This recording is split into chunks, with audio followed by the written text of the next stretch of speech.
What if Anakin didn't go to the dark side? This is by far the most interesting what if, but why? Let's take a look. The golden hues of Coruscant's setting sun streamed through the tall windows of the Jedi Temple. In one of the quieter chambers, Anakin Skywalker paced nervously, his blue eyes clouded with worry. His recent discovery weighed heavily on him, making the unusually confident Jedi feel surprisingly vulnerable. Earlier that day, in the echoing chambers of the Chancellor's office, Palpatine had made a startling confession, telling Anakin that he is the Sith Lord. He had promised power, the ability to save Padme, but Anakin felt a firm pull from the Force, guiding him away from the allure of the dark side. Taking a deep breath, Anakin had reported everything to Master Windu. The gravity of the situation was not lost on either of them, but this time, Anakin chose a different path. Instead of accompanying Windu to confront the Chancellor, he stayed back at the temple. He was determined to prove his loyalty to the Jedi Order and to the light side of the Force. As Master Windu left with the Jedi, Anakin retreated to the council chamber to meditate, trying to calm the storm within him. He hoped with all his heart that the confrontation with Palpatine would not lead to bloodshed. But deep down, he knew that the dark shadows of the Sith did not recede easily. Meanwhile, at the Chancellor's office, Mace Windu and his chosen Jedi, Agent Kolar, Kit Fisto, and Saesee Tiin walked in with determination, their lightsabers concealed but ready. They were there to arrest the Chancellor, and in the back of Windu's mind, he hoped for a peaceful resolution, but he was also prepared for a fight. As the door slid open, revealing Palpatine seated at his desk, the Sith Lord didn't seem surprised. He had been expecting them. Master Windu. To what do I owe the unexpected visit? Windu didn't mince words. You are under arrest, Chancellor. The air grew heavy with tension. Palpatine slowly rose from his seat, his face a mask of innocence. On what charges? Sith conspiracy and manipulation of the Galactic Senate, Windu responded, his grip tightening on his concealed lightsaber. Palpatine let out a soft chuckle. Those are serious accusations, Master Windu. And based on what evidence? The word of a young and conflicted Jedi? Windu's eyes narrowed, sensing the beginnings of the Chancellor's manipulation. But he had played this game too long to be easily swayed. Enough games, Palpatine. The Senate will decide your fate. As the Jedi stepped forward, prepared for any sudden moves, Palpatine paused, his eyes scanning each of their faces. It seemed for a moment that he might surrender without a fight. But then, with a swift motion, he activated a hidden panel on his desk, sounding an alarm throughout the building. The Jedi are trying to overthrow the Republic. Palpatine's voice boomed over the intercom, his earlier calm replaced by calculated panic. They have come to assassinate your elected Chancellor. Protect the Republic. Protect democracy. Outside the Chancellor's office, Senate guards and clone troopers rushed towards the source of the alarm, their loyalty to the Chancellor unwavering. Inside, the Jedi realized the trap they walked into. Palpatine's strategy was clear: turn the tables and make the Jedi the aggressors. The alarms ringing out from the temple rippled a sense of foreboding across Coruscant. This wasn't merely an eternal Jedi matter. The significance of the moment seeped into every corner of the Galactic Republic.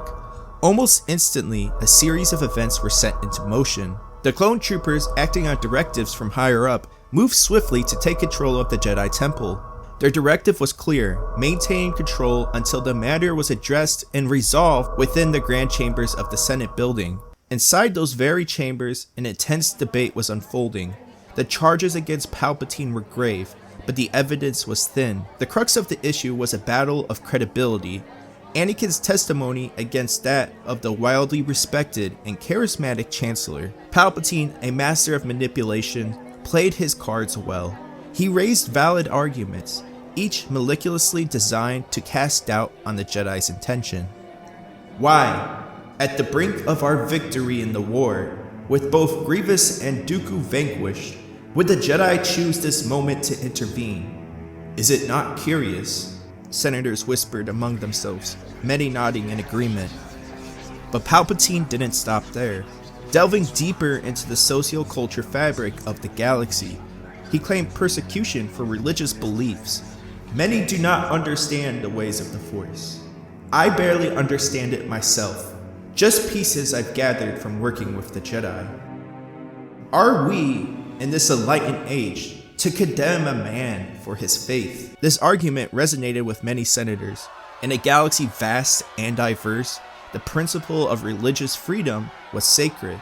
By framing this issue as one of personal freedom and faith, Palpatine subtly shifted the narrative. Instead of a dark Sith Lord manipulating the galaxy, he presented himself as a misunderstood servant of the Republic, persecuted for beliefs that he doesn't even have, and if he did have, shouldn't even matter because it is not illegal and it is a freedom. Ripples of unease spread through the Senate building. Palpatine's reputation, combined with his well-crafted defense, left many wondering. Were the Jedi acting out of genuine concern for the Republic, or was this an overstep fueled by their own prejudice and ambitions? Years in the making, Palpatine's persona as compassionate and a steadfast leader of the Republic was unblemished in the eyes of many. Senators who had dined with him, diplomats who had negotiated alongside him, and citizens who had seen their lives improved under his leadership were all hesitant to believe the grave accusations brought forth by the Jedi. Contrarily, the Jedi Order, once esteemed guardians of the peace, had their image tarnished. Their roles as generals in the Clone Wars raised eyebrows. Many wondered if their secretive nature and sudden vested interest in galactic politics wasn't a precursor to a thirst for power. The climate was rife for Palpatine to manipulate perceptions further. Using the expansive emergency powers vested in him during the dire times of the Clone Wars, Palpatine could push the narrative of the Jedi threat, and ensure that his version of events remained dominant. With a somber tone, he addressed the Senate.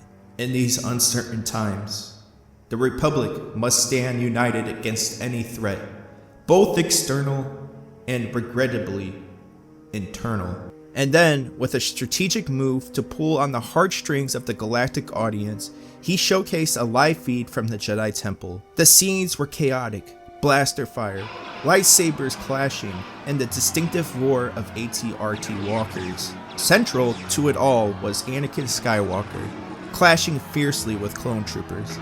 To the untrained eye, it seemed as if the Jedi, led by Anakin, were resisting the lawful actions of the Republic. Palpatine's voice dripped with regret. It deeply saddens me to show you this, but the galaxy must witness the lengths to which the Jedi Order, led astray by their own, will go to defy the very Republic they once vowed to protect.